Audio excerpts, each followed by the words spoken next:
Bonjour et bienvenue pour un nouvel épisode du podcast des 4 piliers où l'on parle de sommeil, de nutrition, de santé physique et de santé mentale et comment améliorer ses habitudes pour être en meilleure santé basé sur la science et l'expérience.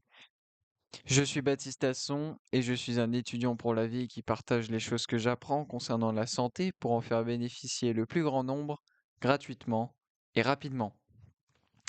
Aujourd'hui, nous allons aborder le sujet de la construction d'un programme de sport dans le but d'améliorer sa santé physique sur le long terme, dans une série de 2 épisodes se terminant par celui-ci et faisant partie d'une série d'épisodes concernant la santé physique dans laquelle nous aborderons l'hypertrophie, la force, la perte de poids, l'endurance, la récupération ou encore la nutrition.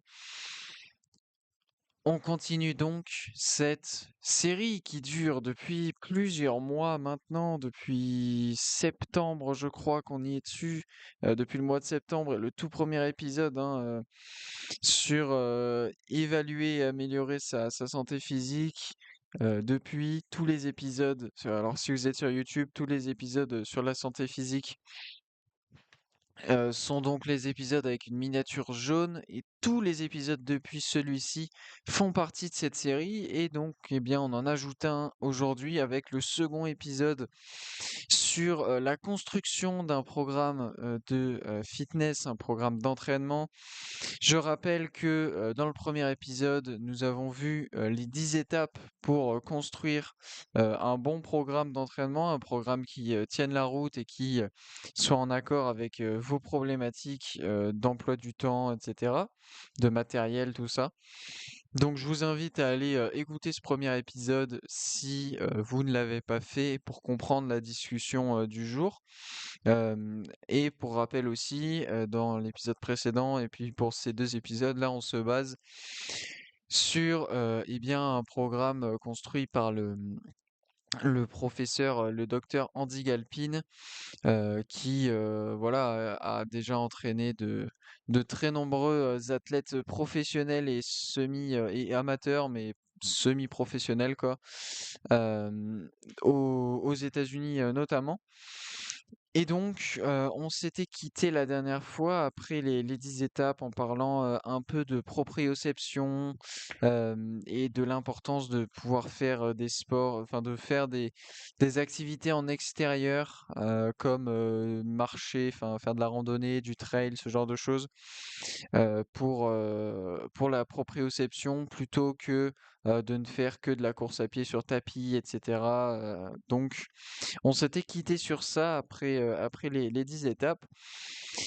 Et donc, eh bien, pour avoir ce programme hein, qui touche toutes les choses dont nous avons parlé dans le premier épisode, nous allons voir comment, eh bien, le mettre en place, ce programme. Alors, ce programme, il sera sur un an avec des objectifs intermédiaires. Donc, bah, vous choisissez un objectif sur lequel vous allez travailler pour les 8 à 11 semaines qui suivent. Et puis pareil pour les 8 d'après. Donc en gros, on va travailler par trimestre. Par exemple, hein, nous allons commencer avec le premier trimestre de l'année et admettons que de janvier à mars, même si après vous pouvez faire de novembre à janvier, hein, parce que, bah, par exemple, si vous écoutez cet épisode, en novembre, ou plutôt en décembre en décembre, et ben, il y a aucun problème, hein. C'est juste à titre d'exemple, vous faites, en gros, vous partez pour 3 mois, 12, enfin 12 semaines au total. Et quand je dis 11 parce que voire 10 parce que en gros, bah, sur les 12 semaines, vous allez avoir, peut-être 2 semaines de repos complètes, hein, une au milieu et une à la fin, ou alors vous aurez une semaine de décharge, ce qu'on appelle au milieu, pour reposer un tout petit peu avant de repartir sur 6 semaines d'affilée ou 5-6 semaines d'affilée, et puis 1 semaine de repos à la fin du trimestre. Mais donc voilà, un trimestre et donc on va dire de janvier à mars, mais tout dépend de quand vous écoutez évidemment et quand vous lancez votre programme. Là, c'est idéal avec, la nouvelle année qui arrive justement de se lancer pour l'année civile. Mais si c'est pas sur une année civile, bah, il y a aucun problème, hein, c'est juste à titre d'exemple, là, pour que ce soit plus simple. Donc, disons que sur ce premier trimestre, votre objectif, c'est de prendre du muscle, hein. Donc, vous allez prioriser, bien sûr, la prise de muscle. Donc, pour ce faire, vous allez faire alors ce qu'on peut appeler un bulk, hein, pour prendre du volume, mais vous allez aussi plus dormir et vous allez aussi augmenter le nombre de calories que vous prenez.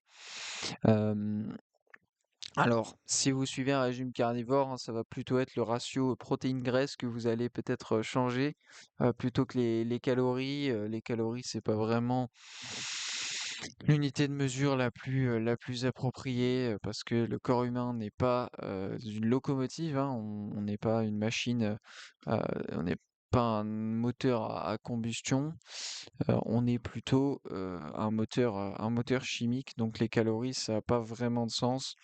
Et puis le terme de bulk, qui est repris notamment du bodybuilding, bah, c'est pareil, si vous suivez un régime carnivore, il n'y a pas vraiment de phase de bulk, puisque c'est plutôt la prise de masse se fait tout de suite, et puis c'est surtout de la prise de muscle, plutôt que de la prise de gras et de rétention d'eau comme vous pourriez le faire si vous mangez des glucides avec une manière donc plus traditionnelle de faire un bulk.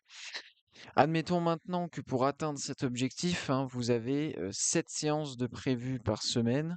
Cela ne signifie pas forcément hein, une séance par jour, hein. Ça peut être par exemple, vous allez faire un sport d'intérieur, bah, du handball, du basket, du futsal. Euh, je dis intérieur parce que en janvier, mars, la météo, elle n'est pas idéale hein, pour faire un sport extérieur, que ce soit la météo en termes de pluie ou en termes de température. Ensuite, vous allez soulever par exemple des poids à la salle 3 à 4 fois par semaine et puis 2 jours par semaine, vous allez faire par exemple de longues marches.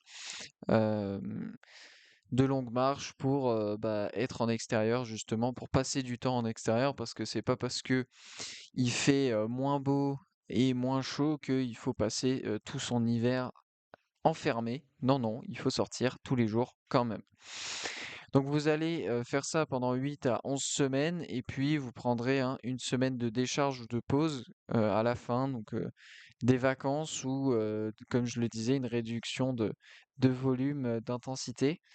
Moi je dirais que la semaine de décharge, c'est bien de la faire à peu près au milieu et puis à la fin, lorsque vous transitionnez du trimestre 1 vers le trimestre 2, là vous faites une semaine de pause où vous faites ben voilà, oui, vous sortez encore, vous faites des marches, mais vous n'allez plus courir 10 kilomètres, vous n'allez plus à la salle soulever, etc. Vous vous reposez pendant une semaine avant de repartir pour la phase d'après. Donc maintenant que vous avez pris du volume sur ce premier trimestre, eh bien pour le suivant, ça va être la phase de sèche. Donc ça, c'est très vrai et surtout si vous consommez des glucides, hein, c'est un peu moins vrai si vous suivez un régime carnivore, étant donné que si vous ne faites pas l'erreur de trop manger, parce qu'on en a parlé sur un épisode du podcast, pardon, il est possible hein, de trop manger et de prendre du gras lorsque vous suivez un régime carnivore, c'est tout à fait possible. Maintenant, si vous suivez correctement, si vous écoutez votre corps, que vous donnez à votre corps juste ce dont il a besoin, juste ce qu'il réclame, bah, il devrait pas y avoir de problème et en fait, ben, vous allez peut-être plutôt faire une phase de bulk pendant 2 mois plutôt qu'une phase de bulk et une phase de sèche sur les 2 premiers trimestres, pardon. Vous allez faire une phase de bulk sur 2 trimestres et pas sur un. Parce que la phase de sèche en régime carnivore, ça sert à rien, étant donné que si vous le faites bien, vous allez directement être sec et prendre du muscle. Vous n'avez pas besoin de devenir presque obèse et de faire une sèche pour espérer avoir un peu plus de muscles et avoir des muscles un peu mieux définis, etc., etc. Donc, de avril à juin, l'objectif, ça va être, on va dire, de sécher. Donc, il va y avoir moins de calories aussi. Euh, les jours, ils commencent à être plus longs et plus doux, donc vous allez passer plus de temps dehors au soleil, ce qui est une très bonne chose. Donc vous allez passer d'un sport intérieur à un sport extérieur pour travailler votre proprioception, le tennis, le padel, le foot, ou même du basket, ou du handball en extérieur, si ça vous plaît. Euh, Admettons que vous prenez un cours à la salle avec un coach et avec un groupe de personnes aussi, et 2 jours par semaine, vous allez soulever des poids quand même. Euh, donc à la fin de ce semestre, vous avez un bon physique hein, pour l'été à venir, hein, le fameux summer body. Comme ça, c'est comme ça qu'on le fait. C'est pas 2 semaines avant l'été, hein, c'est sur les 6 premiers mois de l'année que vous pouvez vous le construire. Pour le troisième trimestre, de juillet à septembre, l'objectif va être d'avoir eh bien, une super santé cardiovasculaire, par exemple. Donc cela va être des exercices de haute intensité avec des intervalles plus fréquents.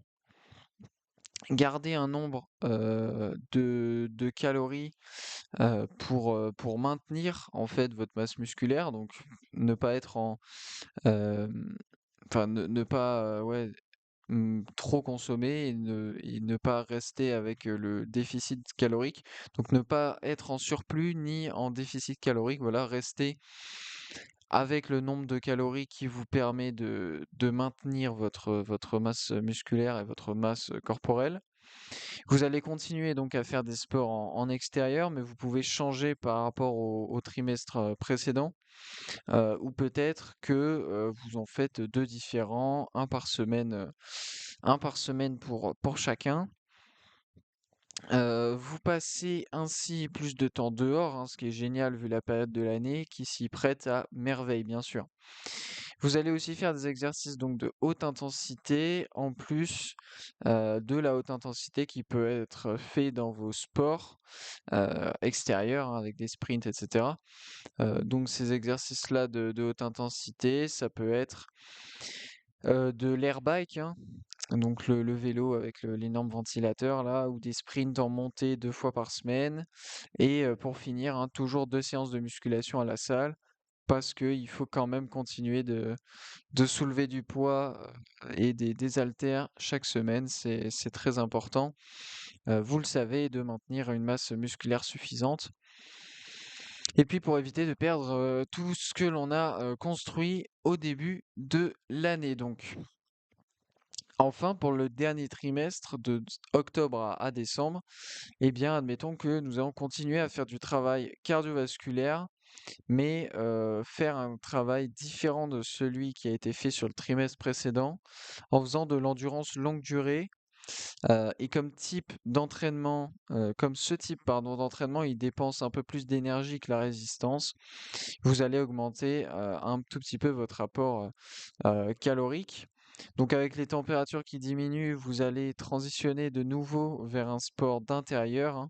Par exemple, un sport de combat cette fois-ci, pourquoi pas. Faire 2 fois par semaine de longues marches, soulever des poids, mais avec des machines, hein, admettons, plutôt qu'avec des haltères et des barres, parce que, admettons que vous les avez majoritairement utilisés sur les 3 premiers trimestres. Donc faire des machines de cardio aussi à la salle, hein, 1 à 2 fois par semaine, les escaliers, le tapis de course, le vélo, etc. Donc ça, c'était notre exemple. Et on va maintenant revenir au début et expliquer plus en détail le choix de certaines activités. Donc pourquoi est-ce que euh, Andy Galpin a choisi ça pour son programme. Au final, donc ce qui est bien, c'est que vous pouvez aussi adapter ce programme en fonction des tests sur les 9 adaptations. Et l'avantage de ce programme est que vous pouvez le garder organisé de cette manière année après année. Le but de ce programme, c'est de vraiment essayer de cibler toutes les adaptations sur l'année pour que vous soyez le plus en forme possible sur le long terme. Alors, si le concept de 9 adaptations de fitness ne vous parle pas, eh bien, sachez qu'il y a 9 types donc d'adaptations qui peuvent être causées dans votre corps par le fitness, par le sport. J'en ai fait donc un un épisode complet, hein, c'est ce dont je parlais au tout début de cet épisode, hein. Évaluer et améliorer sa santé physique, ça parle de ça. J'ai fait aussi, pour ceux qui sont sur YouTube, un format court sur les 9 adaptations du fitness. Donc, je vais quand même les rappeler vite fait pour vous les rappeler, hein, ces 9 adaptations. Donc, il y a tout d'abord la compétence slash la technique. Il y a la vitesse, la force, la puissance, l'hypertrophie musculaire, l'endurance musculaire, la capacité anaérobie, la capacité aérobie et l'endurance longue durée. Et donc ce programme, eh bien, il vise à travailler un peu toutes ces adaptations-là parce que, bah voilà, pour être dans la meilleure santé possible, il faut que ces adaptations soient bah, le mieux possible elles aussi. Et c'est donc le but de ce type de programme. Donc quand on a parlé de surplus calorique, pour par exemple la première phase du programme qui implique la prise de muscle, ou tout du moins le maintien de la masse musculaire, ce surplus calorique, il ne doit pas être énorme, hein, seulement de l'ordre de 10-15% en plus par rapport à votre rapport calorique habituel. Ce que l'on ne veut pas, c'est que vous doublez le nombre de calories que vous ingérez et que cela entraîne une prise substantielle de gras.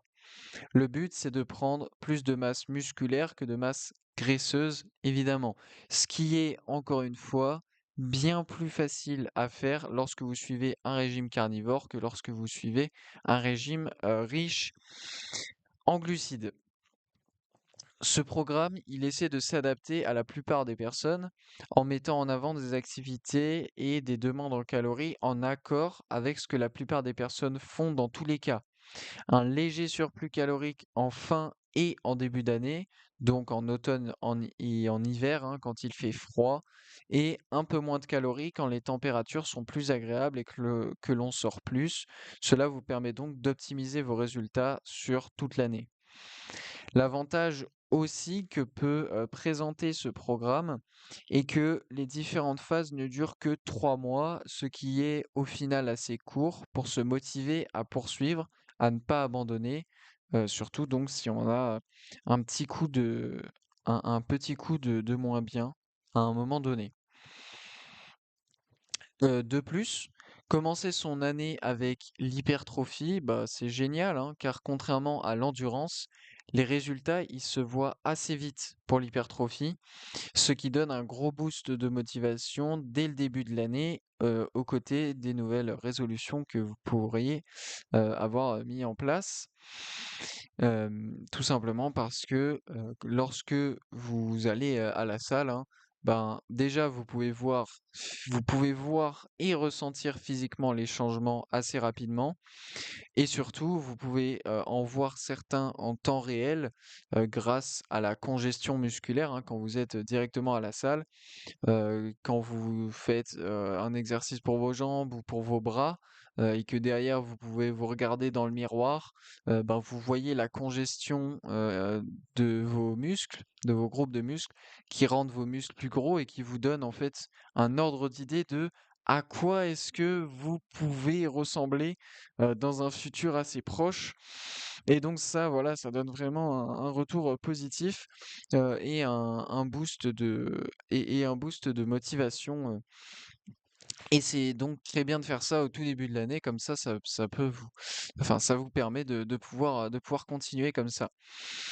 Donc ce premier trimestre, il permet aussi de plus dormir, hein, car vous le savez, le sommeil, c'est absolument essentiel pour la récupération et pour la prise de muscle, en plus d'être dans une période avec des jours encore assez courts et peu de luminosité, ce qui fait que vous avez moins de difficultés à dormir, contrairement à l'été où les jours sont plus longs, plus chauds, etc. C'est pour cela que les activités présentes dans le programme de ce premier trimestre sont en majorité en intérieur, hein, car il n'est pas difficile d'aller à la salle ou dans un gymnase quand il fait froid et gris dehors, en plus d'avoir l'avantage de ne pas se casser la tête avec un échauffement progressif et long pour éviter de se blesser quand on est dehors dans le froid hivernal, etc. Là, vous avez juste à faire quelques tours de terrain, quelques jumping jacks et de la corde à sauter à la salle, peut-être un peu de tapis, de tapis ou de vélo et pendant, 5 minutes et vous pouvez tout de suite partir. C'est ça, l'avantage des sports en intérieur à ce moment-là de l'année. Et puis, hein, comme il faut quand même passer un minimum de temps dehors pour pouvoir prendre sa lumière naturelle du soleil dans les yeux, vous pouvez, comme nous l'avons dit, faire des marches de 15-30 minutes au moins entre, par exemple, 2 réunions, entre midi et 2, pour aider la digestion après votre repas ou à n'importe quel moment de votre journée, dès que vous le pouvez, hein. La probabilité que vous ne soyez pas en mesure d'effectuer au moins une marche de ce type dans la journée, elle est quand même très faible. Voilà, et puis je vous encourage vivement à le faire, vous le savez. Je le prône tout le temps sur le podcast, dans les formats courts pour ceux qui sont sur YouTube. Hem, il faut voir cette lumière naturelle du soleil.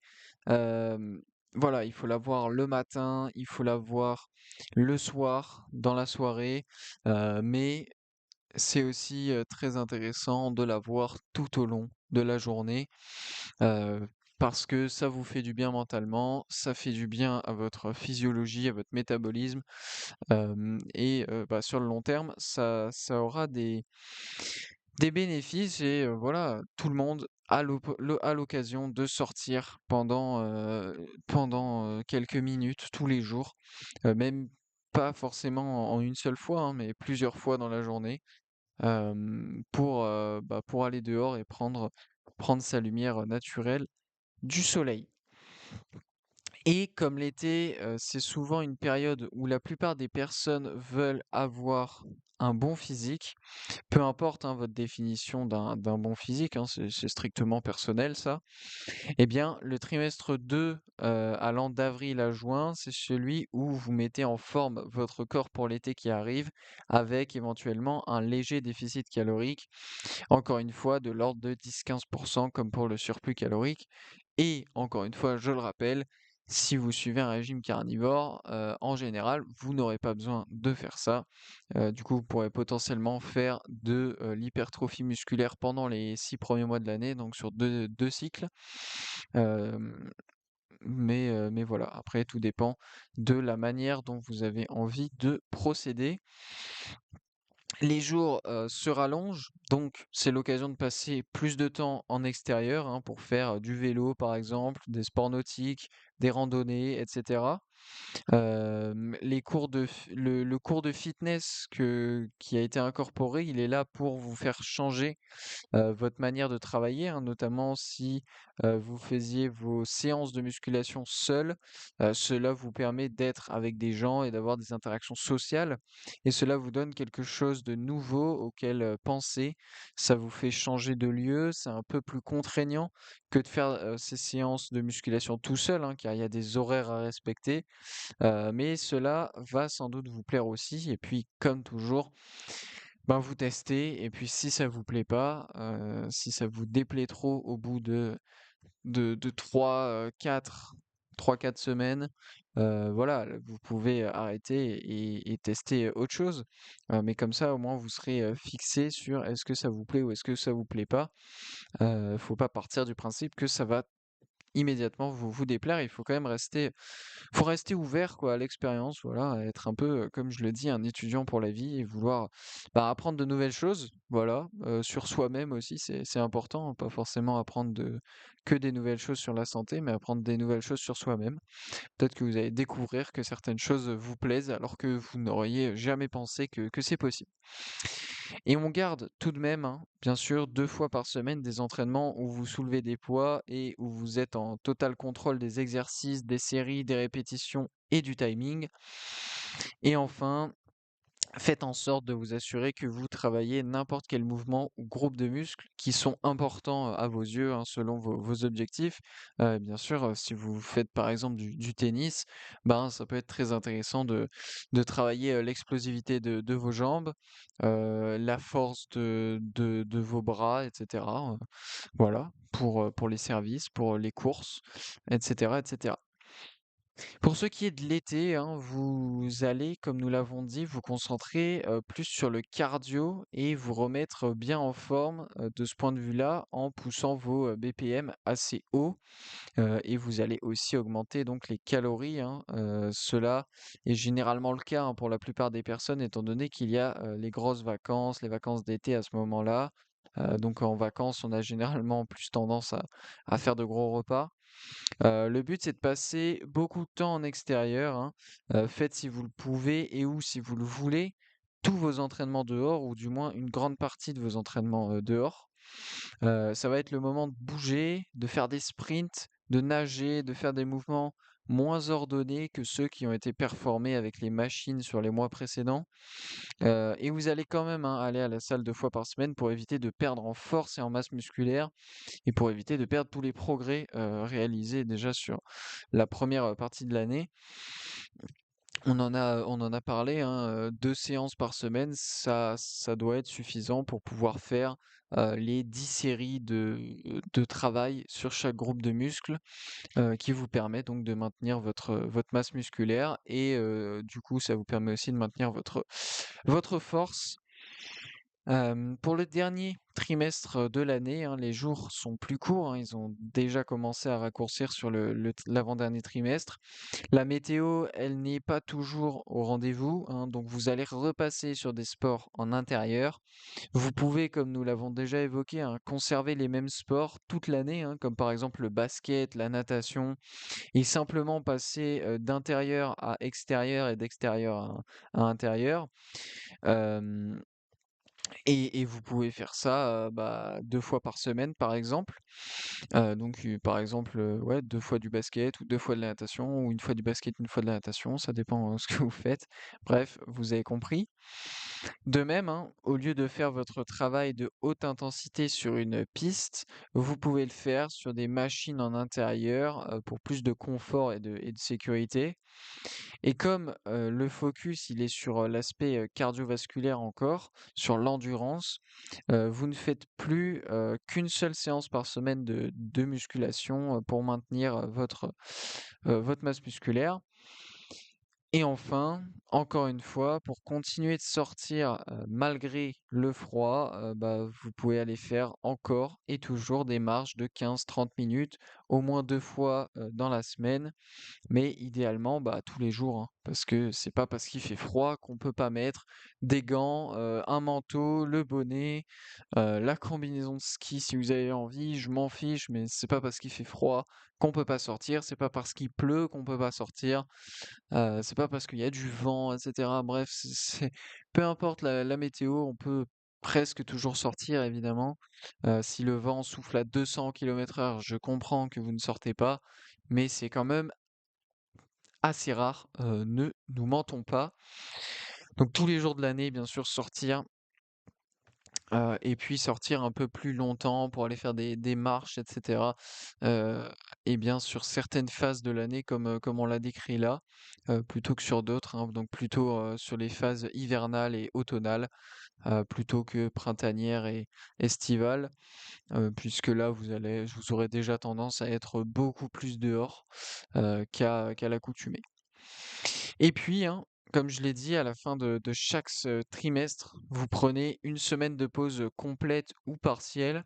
C'est vous qui décidez, c'est vous qui voyez dans quel état est votre corps au final.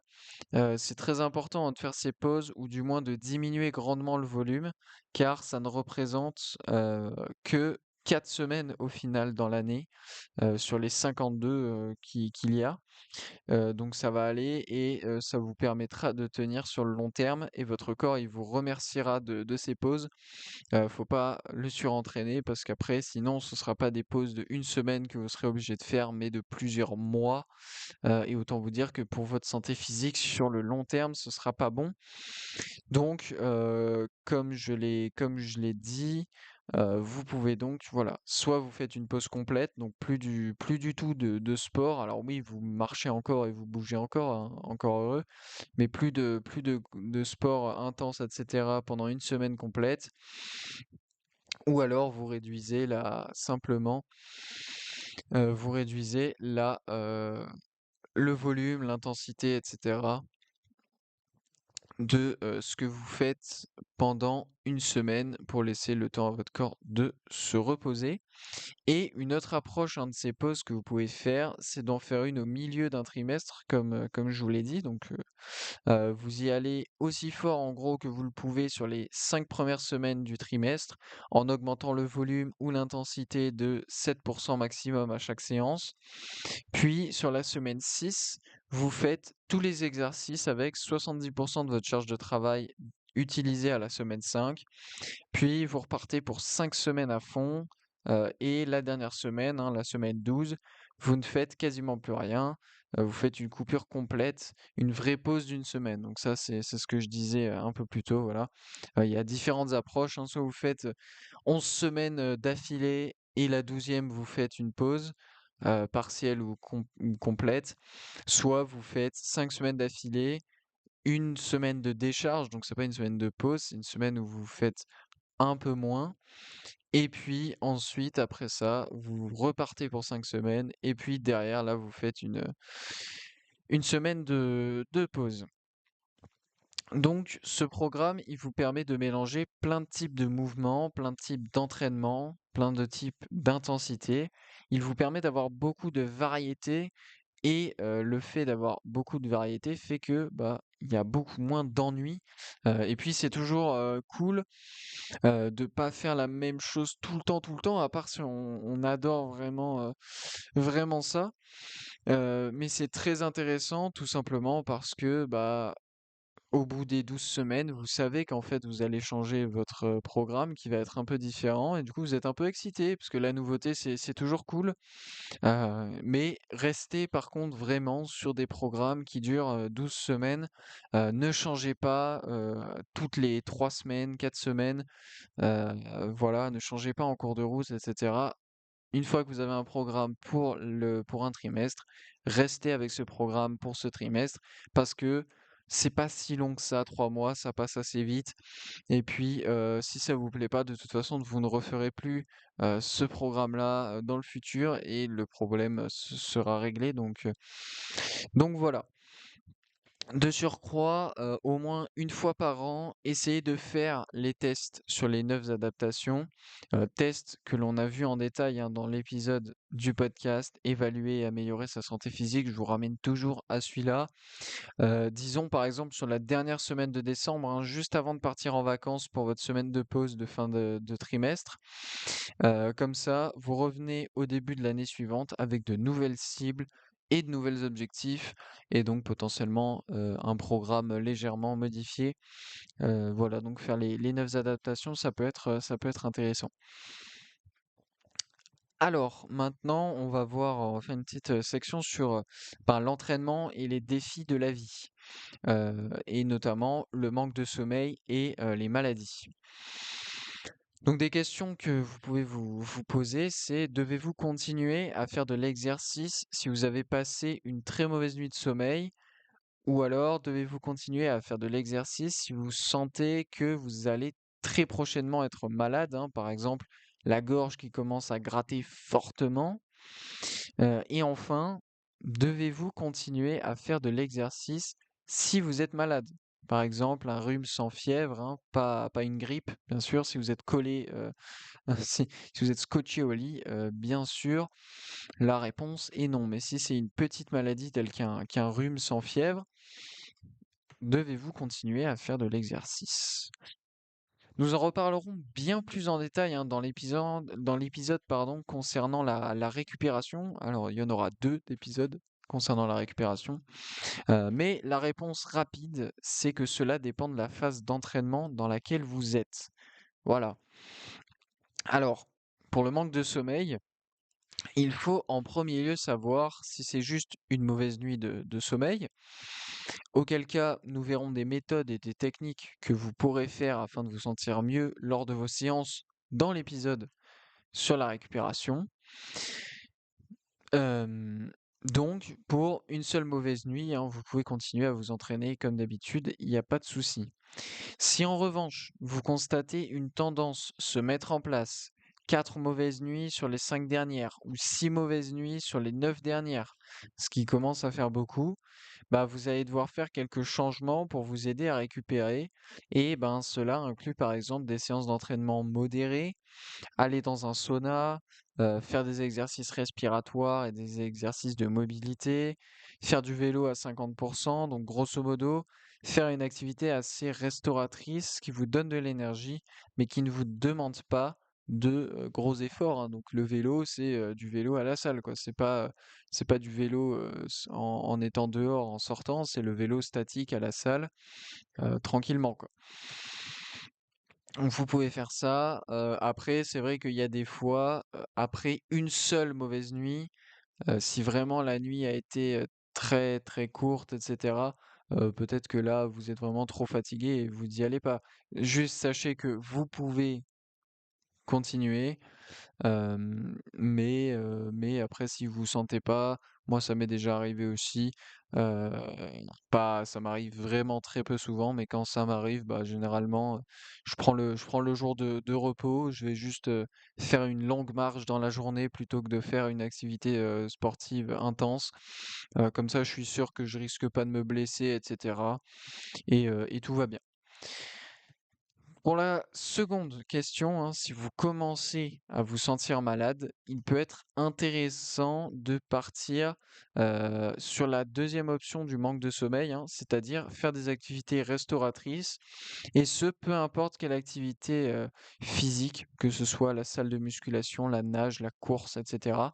Il faut simplement faire cette activité à moins de 70% de ce que vous faites d'habitude. Et enfin, ben, si vous êtes malade et surtout si vous ne vous sentez pas mieux à cause de cela, le mieux, ça reste de faire une courte pause, de vous concentrer sur autre chose, hein, comme le travail, la famille, votre récupération, etc. Vous pouvez aussi faire des bains chauds et des jacuzzis si vous le voulez et si vous le pouvez.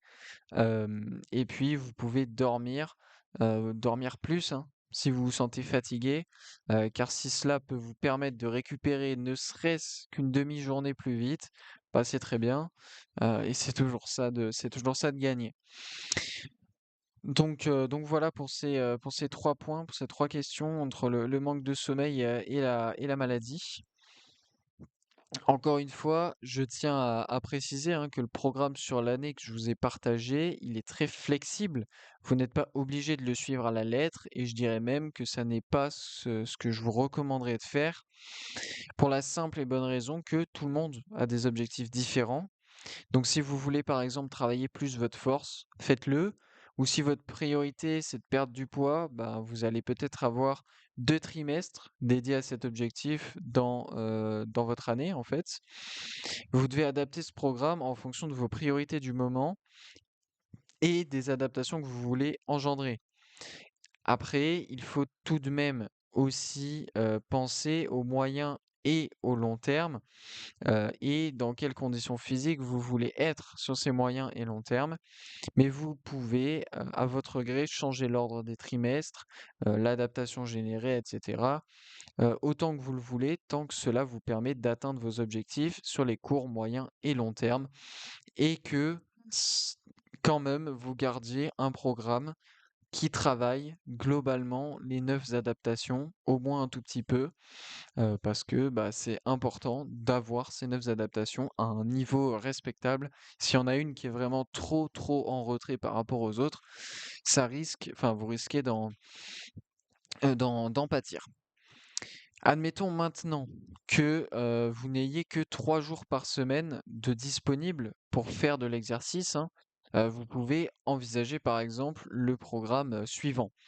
Jour 1, vous faites la puissance ou de la vitesse suivie d'hypertrophie, dans cet ordre et pas dans l'autre, hein, parce que l'hypertrophie, si vous la faites avant, elle risque de nuire à vos performances pour la puissance et la vitesse, étant donné que l'hypertrophie, si vous la faites bien, vous êtes censé aller jusqu'à la fatigue musculaire, tandis que puissance et vitesse, ça fatigue très peu les muscles.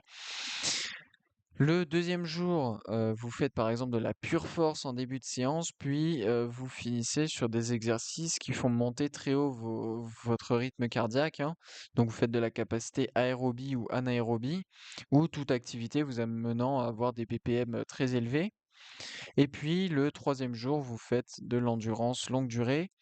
Donc pour les autres jours, et pour les autres jours, et ben, c'est rien du tout car ici on a pris le cas extrême dans lequel vous ne pouvez faire, du sport que 3 jours par semaine, pas un de plus.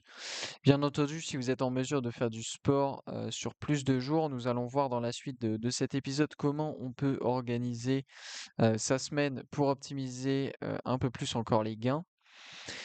Pour chacune des séances de ce programme, il est fortement conseillé de travailler le corps entier, ce qui est faisable sur des séances de moins d'une heure, voire même de moins de 45 minutes, hein, échauffement compris. On va désormais passer à la différence entre activité physique et exercice physique. L'activité physique, ça représente les mouvements que vous pouvez faire tout au long de la journée. C'est un type d'activité non structurée comme la marche, par exemple. Pour l'exercice physique, c'est un type d'activité structurée, telle que les séances de musculation à la salle, l'endurance longue durée, etc. Il est très important d'avoir un bon équilibre entre les deux chaque semaine. Si votre activité professionnelle fait que vous vous déplacez beaucoup à pied tous les jours, 10-15 000 pas par jour par exemple, ben c'est génial. Vous n'avez plus qu'à faire de l'exercice physique pour atteindre vos objectifs d'esthétique, de performance et de longévité. Si en revanche, votre activité professionnelle fait que vous êtes très souvent assis et inactif physiquement, alors simplement faire de l'exercice physique ne sera pas suffisant. Il faut le plus possible incorporer du mouvement, de la marche pendant les pauses et globalement marcher le plus possible dès que vous en avez la possibilité dans votre journée. Et si en plus vous pouvez faire cette marche en extérieur, bah là c'est royal. Revenons sur les jours et le nombre de jours. Bah, pour quelqu'un qui aurait 4 jours à sa disposition par semaine pour faire du sport, voici comment vous pourriez vous y prendre. Le premier jour, vous allez faire de la force, donc entre 5 et 10 répétitions, puis de l'hypertrophie sur le corps entier avec des exercices multi-articulaires comme les squats, les rowing, les curls, etc. Deuxième jour, endurance longue durée. Voilà, pas compliqué, course à pied, vélo, natation, ce que vous voulez. Jour 3, soit vous refaites une séance de musculation avec des poids comme au jour 1, avec cette fois des séries de 11 à 15 répétitions, soit vous faites de l'endurance musculaire en faisant des exercices au poids du corps, des pistol squats, des planches, la chaise, etc. Vous pouvez aussi rajouter de la haute intensité ou bien faire une activité en groupe, pourquoi pas. Et puis, quatrième jour, vous faites une intensité moyenne, hein, donc plus intense que le jour 2, mais pas une intensité maximale pour autant. Exemple, vous faites 1 minute on, 1 minute off sur un vélo en allant à 80-85% sur la minute on et en allant non pas à 0, mais à 50% sur la minute off.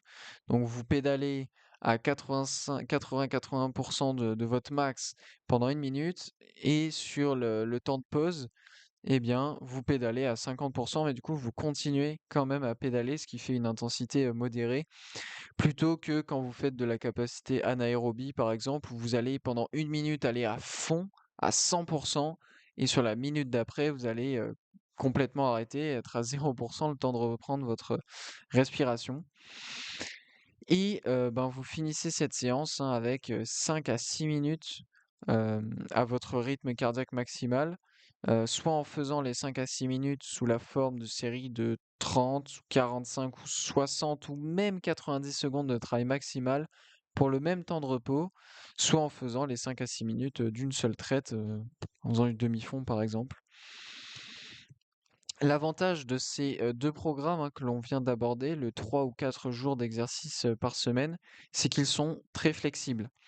Si vous avez un empêchement le jour 1, vous pouvez toujours décaler la session au lendemain. Vous n'êtes pas bloqué et vous n'êtes pas obligé de faire toujours la même séance les mêmes jours. Vous pouvez très bien les faire dans un ordre différent chaque semaine. Le tout est que vous réussissiez à faire les 3 ou 4 séances dans la semaine, peu importe, dans quel ordre. Pour ceux qui ont encore plus de temps et qui souhaitent faire 6 jours par semaine, vous pouvez prendre le programme de 3 jours et le faire 2 fois dans la semaine, hein, avec un jour de repos. Pour finir, la chose la plus importante est que vous devez être heureux de faire toutes ces activités, bien que cela ne soit pas facile, bien que ça fasse mal et que ce soit challengeant parfois. Il faut quand même prendre du plaisir. Faire de l'exercice physique doit être quelque chose d'amusant, quelque chose qui vous apporte de la joie au quotidien et qui vous permettra de vivre dans de meilleures conditions pour plus longtemps dans votre vie. Parlons très vite fait des objectifs intermédiaires. En termes d'objectifs intermédiaires, eh bien, ils peuvent être intéressants et très intéressants pour tenir sur le long terme notamment. Vous vous fixez un gros objectif sur la prochaine année. Admettons que c'est prendre 8 kilos de muscle. Ensuite, vous allez à l'envers. Vous vous dites 8 kilos en 12 mois, ça fait 2 kilos en 3 mois. Si vous arrivez à faire ça, alors vous atteindrez votre objectif tout en ayant des boosts de motivation et de dopamine de temps en temps, vous permettant de continuer et de suivre vos progrès. Et bien sûr, selon l'adaptation que vous recherchez, la structure de ces objectifs intermédiaires va varier. C'est-à-dire que peut-être que vous ne ferez aucun progrès sur le premier trimestre et que par la suite, vous arriverez au plus 8 kilos tout de même à la fin de l'année. Il vaut mieux aussi se concentrer sur un seul objectif, hein, afin de mettre le plus de chances de votre côté pour accomplir cet objectif, plutôt que d'en avoir plusieurs en parallèle. Et puis, euh, ah oui. Et puis pour terminer, alors ça c'est vraiment une note à part entre guillemets, parce qu'en fait il y a trois types de personnes globalement.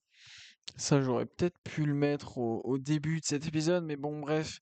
En gros en termes de, si on va dans la rue et qu'on pose la question de quel est le programme d'entraînement, etc., et pourquoi vous entraînez-vous, etc., à des gens, 80% des personnes sont inclus, pardon, dans les trois groupes suivants: perte de poids et longévité, hypertrophie et force, et endurance. Donc ça veut dire que voilà, il y a une grande majorité des personnes qui font du sport pour perdre du poids et aussi pour leur longévité, et donc ça peut aller évidemment de pair. Une bonne partie des personnes aussi qui font du sport pour l'esthétique, hein, donc avec l'hypertrophie musculaire, mais aussi pour gagner en force, par exemple. Et puis, beaucoup de personnes aussi qui font de l'endurance. euh, Et du coup, c'est généralement, voilà, ce sont des personnes qui font en général que ça, soit que de la perte de poids et de la longévité, soit que de l'hypertrophie et de la force, soit que de l'endurance. Et donc ça, c'est pas bon, hein, bien sûr, parce que c'est bien de faire de l'endurance, c'est bien de faire de l'hypertrophie, enfin, c'est bien d'aller à la salle, quoi, et de faire de la résistance. C'est super de faire ça, mais c'est pas suffisant. Voilà, il faut faire les deux, vous le savez. Il faut faire à la fois de l'endurance, à la fois de la résistance, et en fait, c'est pas compliqué. Il faut travailler les 9 adaptations du fitness, tout simplement. Et dans les 9 adaptations du fitness, il y a plein de types d'endurance. Il n'y a pas seulement l'endurance longue durée. Il y a plein de types d'endurance. Il y a plusieurs manières de faire de la résistance selon l'adaptation. Vous n'allez pas faire la même chose si vous souhaitez travailler l'hypertrophie musculaire ou si vous souhaitez travailler la puissance. Et ça, on en a parlé dans différents épisodes du podcast des 4 piliers. Et puis voilà, donc en résumé, un programme de fitness optimal sur une année, c'est un programme qui va vous permettre de remplir vos objectifs et c'est un programme qui va vous permettre aussi de toucher les 9 adaptations du fitness euh, afin d'améliorer votre santé physique et donc de pouvoir en retirer les bénéfices sur le long terme. J'en ai donc terminé pour ce deuxième épisode. Merci encore une fois de votre intérêt dans la science et dans la santé. Merci d'être toujours là sur le podcast des 4 piliers. N'oubliez pas qu'il est disponible sur YouTube, bien sûr, mais aussi désormais sur Spotify, Deezer, Apple Podcast. Il y a même un site web pour le podcast des 4 piliers. N'hésitez pas sur les autres plateformes à aller mettre 5 étoiles à ce podcast et sur YouTube à vous abonner, à mettre des commentaires, partager vos avis, etc. Mettre des likes, etc. Bref, partagez. Sur ce, eh bien, on se retrouve comme toujours le mardi à 18 h pour un nouvel épisode du podcast des 4 piliers. Et je vous souhaite, comme toujours, une excellente journée.